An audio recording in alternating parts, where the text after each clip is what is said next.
Once upon a time, there was a pretty woman named Matilda. She always wants to be extra beautiful and have pretty things, but she was born to a low-class family. She was married to Victor, a humble minor official at the Ministry of Education, and earned only a decent salary.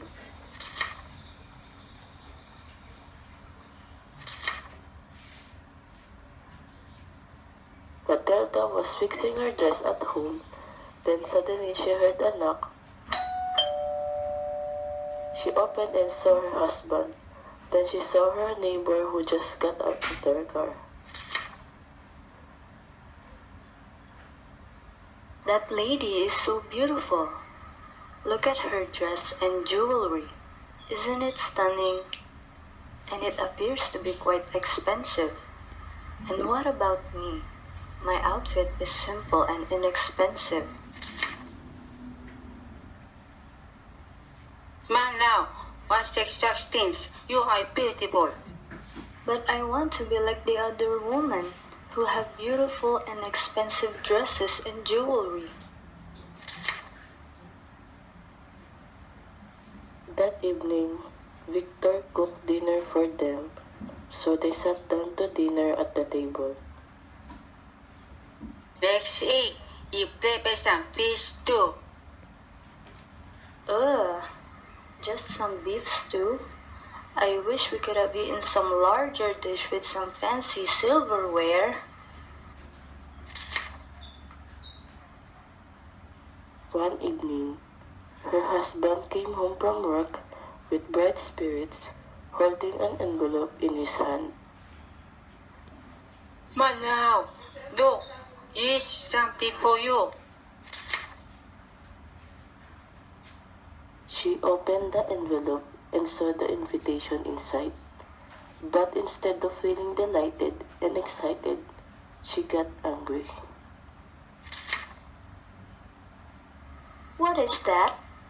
What do you want me to do? It is an invitation to the ball.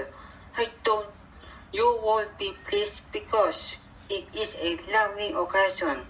It is very exclusive. They are not giving many invitations to clerks. And you know what? The whole ministry will be there. Be pleased? And what do you expect me to wear if I go to that ball? Maybe the dress you wear to the teacher. You look lovely in that. It seems very nice to me.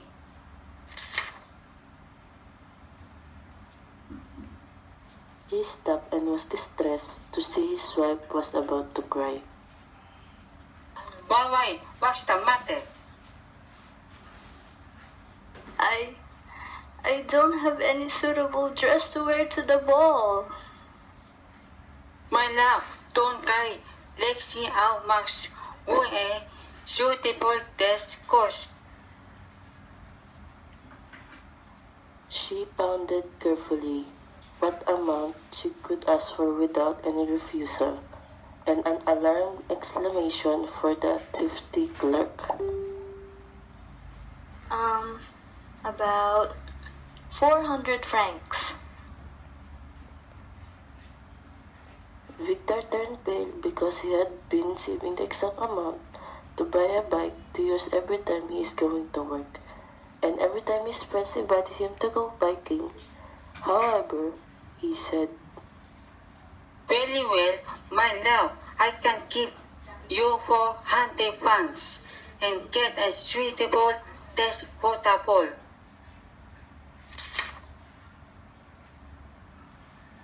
When the ball is drawing near, Matilda seemed sad and anxious, and Victor saw that, so he asked her why.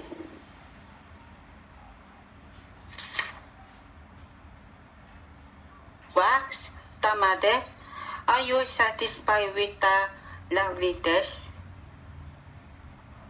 It's lovely, but I'm upset that I have no jewels, that I have a stone. I look cheap if I wear mine. I don't have enough money to find your jewelry. You can wear flowers that in 10 years now can get 3. Flowers? No. It is more humiliating than looking poor in the middle of a lot of rich women. I need jewelry or I won't go. Then why don't you ask your friend, Jean? For sure, she will lend you some. Oh yes, I haven't thought of that. The next day, she went to her friend's house. Jean was a good friend of hers, but when Jean became rich, she distanced herself. They talked for quite some time until Matilda finally asked Jean for the favor. Jewelry? Well, of course. Here, choose, my dear. She opened the box and saw some bracelets and a pearl necklace. She tried many but liked none.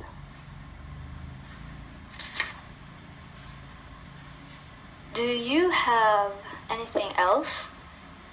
Yes, there are 2 boxes left.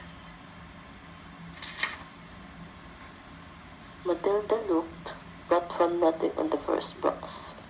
But suddenly she found on the second box a diamond necklace. Her heart was captivated because of the beauty of the necklace. She carefully lifted them into her neck and she was delighted.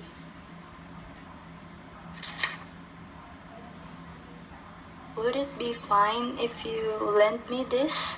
Of course, my dear. Matilda embraced and thanked her.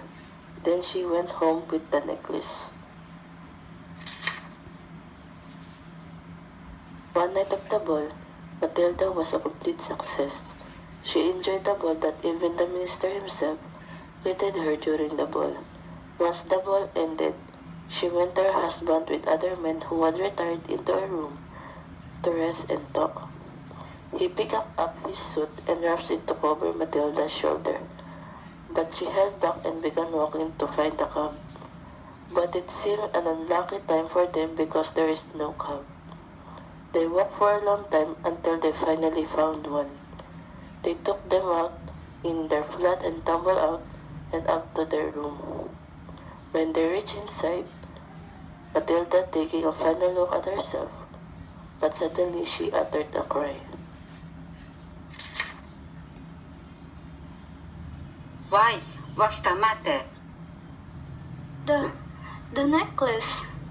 It's not here. I think I've lost it.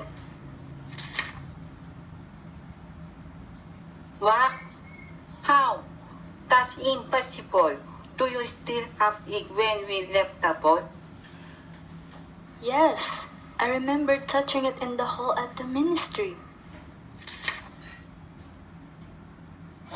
But if you lost it in the street, we will have it fell. Maybe it's in the cup. Did you take it nowhere?